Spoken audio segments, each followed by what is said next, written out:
ઘર ખરીદનારાઓ માટે ક્રેડાઈ અમદાવાદનો ઐતિહાસિક નિર્ણય।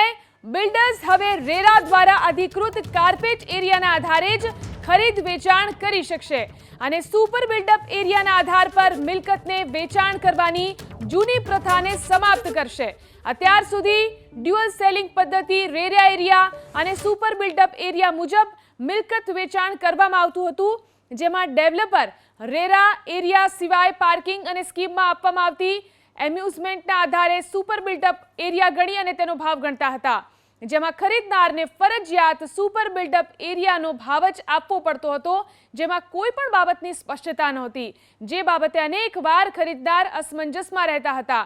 પરંતુ હવે ક્રેડાઈ અમદાવાદના નિર્ણયથી ગ્રાહકને વાસ્તવિકમાં જેટલો વિસ્તાર વાપરવા મળશે તેટલો જ ભાવ ચૂકવવાનો રહેશે અને તે ખરીદનાર જાણતો હશે કે તેણે આ 4 દિવાલ વચ્ચેના આ વાસ્તવિક વિસ્તારની કિંમત ચૂકવી છે, જ્યારે બિલ્ડિંગમાં આવેલી બીજી એમિનિટીઝની અલગથી કિંમત ચૂકવવાની રહેશે, જેમ કે એક parking, double club house, garden area, staircase, lift જેવા કોમન ઇન્ફ્રાસ્ટ્રક્ચર માટે અલગ કિંમત ચૂકવવી નહીં પડે।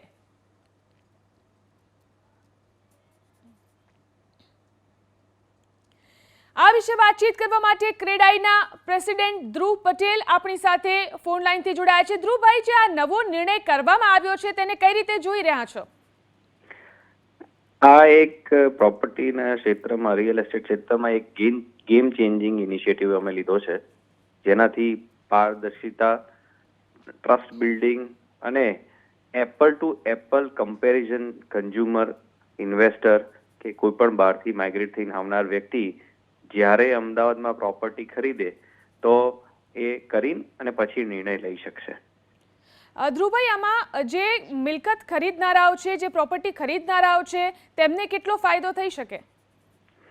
આમાં એવું છે કે રેરા એરિયા, જે રેરા એક્ટ પ્રમાણે 2017માં ઇન્ટ્રોડ્યુસ થયો હતો, એ પ્રમાણે તો ડેવલપર્સ વેચતા આવેલા જ છે, પણ જૂની જે ટ્રેડ પ્રેક્ટિસ છે સુપર બિલ્ડઅપમાં વેચવાની, કારણ કે માણસ જે મકાન વાપરે છે અને રહે છે જેમાં, એના સિવાય કોમન બાંધકામનું ઘણું બધું મોટું ભારણ ડેવલપરને હોય છે, જેમ કે પાર્કિંગ છે કે બેઝમેન્ટ છે, સ્ટેર્સ છે, લિફ્ટ છે, કોમન એમ્યુનિટીઝ છે, ક્લબ હાઉસ છે, જીમ છે, વગેરે વગેરે। તો આ બધી વસ્તુનું બાંધકામ તો ડેવલપર કરતો જ હોય છે, પણ એ વસ્તુ વેચી નથી શકાતી, એટલે જ સુપર બિલ્ડઅપની અંદર એને આવરી લેવામાં પહેલા આવતી હતી। પણ હવે એની અંદર બધાની ડેવલપર્સની ફેસિલિટીઝથી માંડીને, સાઇઝથી માંડીને જે વિકલ્પો ઓફર થતા હોય છે પ્રોજેક્ટમાં, એમાં ફેરફાર હોય છે। એના કારણે સુપર બિલ્ડઅપની અંદર પણ ઘણીવાર ફેરફાર આવતો હોય છે।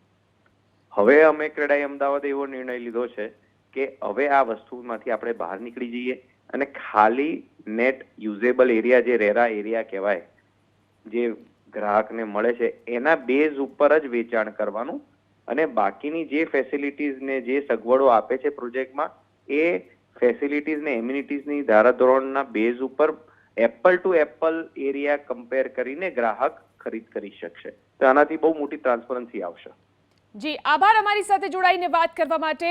તો પારદર્શિતા આવશે આ નિર્ણયને કારણે તેવી વાત કરી રહ્યા છે બિલ્ડર્સ। તો આ મહત્વનો નિર્ણય કરવામાં આવ્યો છે।